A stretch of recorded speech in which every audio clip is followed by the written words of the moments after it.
que está descansando. ¿No es así? Dígame, ¿no le preocupa nada?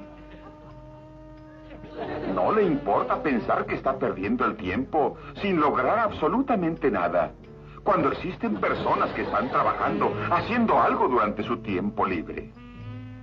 Mientras usted lo desperdicia lastimosamente.